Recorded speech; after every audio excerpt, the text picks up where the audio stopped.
മതാടിസ്ഥാനത്തിൽ IAS ഉദ്യോഗസ്ഥരുടെ WhatsApp group ഉണ്ടാക്കിയ സംഭവത്തിൽ കെ ഗോപാലകൃഷ്ണൻ IASന്റെ നീക്കങ്ങൾ ദുരൂഹമെന്ന് പോലീസിന്റെ അന്വേഷണ റിപ്പോർട്ട്. ഫോൺ ഫോർമാറ്റ് ചെയ്തതിൽ ഉൾപ്പെടെ കള്ളക്കളിയുണ്ട് എന്നാണ് സൂചന.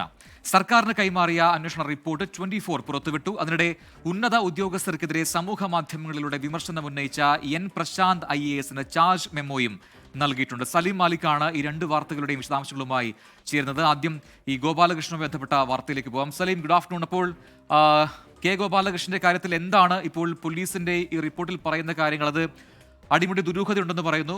പലതവണ ആ ഫോൺ ഫോർമാറ്റ് ചെയ്തു, ഹാക്കിംഗ് നടന്നു എന്നൊക്കെയുള്ള വാദങ്ങൾ അത് നേരത്തെ തന്നെ തള്ളിയതുമാണ്. അപ്പോൾ ഇപ്പോൾ പുറത്തു വന്നിരിക്കുന്ന അല്ലെങ്കിൽ 24 പുറത്തുവിട്ടിരിക്കുന്ന ഈ റിപ്പോർട്ടിന്റെ ഉള്ളടക്കം, അതിൽ ഏറ്റവും പ്രധാനപ്പെട്ട ഭാഗങ്ങൾ എന്താണ്? Prajin, good afternoon.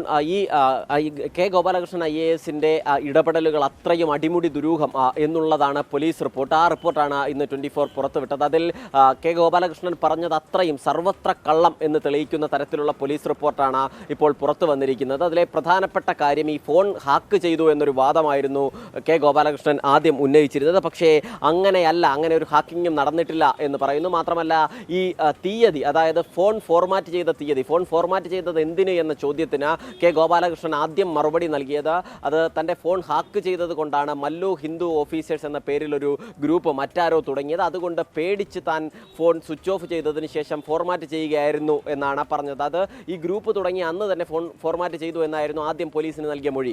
ആദ്യം തന്നെ ആ മൊഴി തന്നെ കള്ളമാണ് എന്ന് തെളിയുന്നു. മാത്രമല്ല, ഇതുമായി ബന്ധപ്പെട്ട് വിവാദമായതിനു ശേഷം പോലീസ് കേസെടുത്തതിന് ശേഷം മാത്രമാണ് ഫോൺ ഫോർമാറ്റ് ചെയ്തത് എന്ന് കണ്ടെത്തുന്നു. മാത്രമല്ല, ഗൂഗിളിൻ്റെയും ഒപ്പം തന്നെ മെറ്റയുടെയും സഹായം പോലീസ് തേടി. അതിൽ നിന്നും ഫോണിൽ ഒരു ഹാക്കിങ്ങും നടന്നിട്ടില്ല എന്നതിൻ്റെ വ്യക്തമായ രേഖകളും പോലീസിന് ലഭിച്ചിട്ടുണ്ട്. മാത്രമല്ല, ഒക്ടോബർ 31 ഫോൺ ഫോർമാറ്റ് ചെയ്തത് എന്നുള്ളൊരു നിർണായക വിവരം പോലീസിന് ലഭിച്ചു എന്നാണ് ഈ അന്വേഷണ റിപ്പോർട്ട് പറയുന്നത്. മാത്രമല്ല, അതിൽ നിന്നും പിന്നീട് ഇദ്ദേഹം ആദ്യം നൽകിയ മൊഴി അത് കള്ളമാണെന്ന് തെളിയുന്നു. പിന്നാലെ മല്ലു ഹിന്ദു ഓഫീസേഴ്സ് എന്ന ഗ്രൂപ്പ് വിവാദമായതിന് പിന്നാലെ മല്ലു മുസ്ലിം ഓഫീസേഴ്സ് എന്ന പേരിലൊരു ഗ്രൂപ്പ് തുടങ്ങി. അതും കെ ഗോപാലകൃഷ്ണൻ തന്നെ ചെയ്തതാണ് എന്ന് തന്നെയാണ് ഈ റിപ്പോർട്ടിൽ പറയുന്നത്. അങ്ങനെ അടിമുടി ദുരൂഹമാണ് ഇതുമായി ബന്ധപ്പെട്ട എല്ലാ ഇടപെടലുകളും കെ ഗോപാലകൃഷ്ണൻ്റേത് എന്നുള്ളതാണ് നിലവിൽ പോലീസ് റിപ്പോർട്ട് ചൂണ്ടിക്കാണിക്കുന്നത്. മാത്രമല്ല, മറ്റൊരു കാര്യം, ഇദ്ദേഹം ആദ്യം പറഞ്ഞിരുന്നത് തന്നെ ഇത്തരത്തിലൊരു ഗ്രൂപ്പ്, താൻ അഡ്മിനായ ഒരു ഗ്രൂപ്പ് വന്നു എന്ന് തൻ്റെ സഹപ്രവർത്തകരാണ് ശ്രദ്ധയിൽപ്പെടുത്തിയത് എന്നുള്ളതാണ്. മറ്റ് സഹപ്രവർത്തകരെ ഉൾപ്പെടെ മൊഴി ശേഖരിച്ചതിൽ നിന്ന്